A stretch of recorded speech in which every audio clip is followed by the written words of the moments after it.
YouTube comments, eto na po yung mga sagot. Ang araw po, ako po ulit si Vince. Baguhin natin ang intro. Naghahanap po ako ng mga trabaho na pwede sa Pilipino dito sa UK at sa ibang panig pa ng Europe. Today, sasagutin natin yung mga comments na nilagay ng iba sa inyo sa YouTube. Ang YouTube channel po natin is Pinoy in England.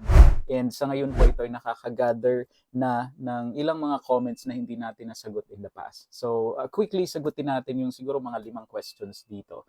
Una, baka po may alam kayo na nangangailangan ng cleaners. Unfortunately, wala po sa skilled work category ng UK ang cleaner, so hindi po ito eligible for sponsorship sa UK. Kung kayo po ay nasa construction, ito po may mga shortage occupation. Sa farm, meron din po ibang mga shortage occupation. Sa UK po, para ma-qualify kayo sa work permit, sa ngayon ay via skilled worker category. At ito po ay meron lamang mga categories na ilalagay ko sa comment section yung link para po makita ninyo kung ano yung appropriate or saan kayo pwede mag-apply.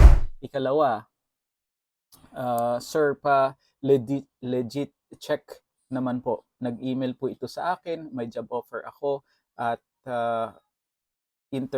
job offer and online interview. So, marami po akong mga nakikita about sa nakikisuyo na magpa-check ng mga companies. Ang masabi ko lang po, kapag ka po hindi kayo nag-apply at naka-receive kayo ng email na sinasabing kayo ay natanggap or ini-invite kayo na magtanggap sa trabaho and then asking you to pay certain amount, medyo red flag po ito. Though alam naman po natin na mayroong proseso ng direct hire dito sa UK, pero tingnan po natin at suriin po natin maigi. I appreciate that you're doing your due diligence in checking them online. Pero yun po, hindi kapag ka po medyo dodgy yung paraan ng screening process, medyo magduda na po kayo at huwag maglalabas ng pera unless na yung direct hire process is requiring you to pay.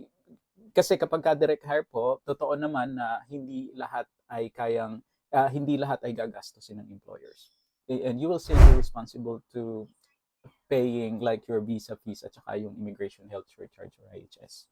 Sir, paano po pag direct hire? Yung accommodation po pagdating dyan. So, normally ito po ay arrangement between you and your employer. Sometimes may mga accommodation na ibinibigay temporarily ang mga employers, pero karamihan, because enough naman po yung salary ninyo, dito po sa UK, kayo po yung magiging responsible para po sa inyong accommodation. Hindi po ito, pero may ibang mga arrangement po na sinasagot nila yung accommodation.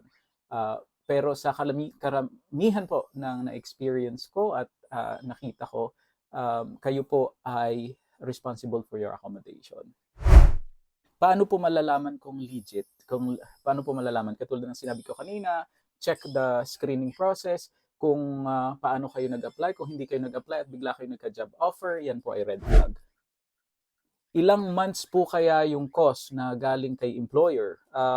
Normally, kapag ka po ito ay overseas cost, dalawang klase po kasi yan. Isang defined cost or overseas cost or undefined or yung nandito na sa UK. Ang nakapublish po online kapag ka ito ay overseas cost is between 1 to 15 days. Pero due to recent changes in the immigration law in the UK, sometimes ito po ay tumatagal 3 months or even 6 months. Depende po sa mga hinihinging information sa inyong employer. Kasi ngayon po meron talagang mga delay ng cost or certificate of sponsorship lalo na sa mga nasa healthcare sector. May nag-email po sa akin na isang hotel dyan sa UK. So, ipinapacheck din niya ito. Normally, ang invitation for interview is hindi ganun common unless merong company or merong foreign placement agency na connected sa Philippine recruitment company. Ang recruitment po ay katulad po ng sinabi ko sa previous video ay dalawang bagay, direct hire o kaya po is via Philippine Recruitment Company. So hanggang doon lang po. Maraming salamat.